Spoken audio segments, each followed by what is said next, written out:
বন্ধুরা, বাড়িতে কখনো ছোট শিশু চারা গাছ এনে দেখেছেন?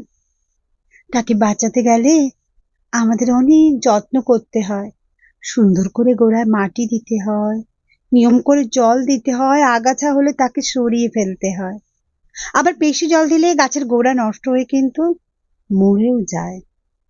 সম্পর্ক হচ্ছে ঠিক এমনই, শিশু চারা গাছের মতো। নিয়ম করেই তার যত্ন করতে হয়, নয়তো বেড়ে ওঠার আগেই পর্যন্ত ধরে মরে যায়।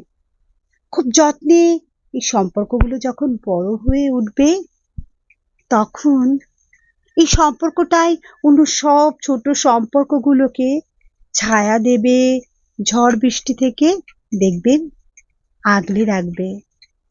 তাই সম্পর্কের উপর বিশেষ যত্ন নিন। যেমন শিশু গাছটি একদিন বড় হয়ে বৃক্ষে রূপান্তরিত হবে,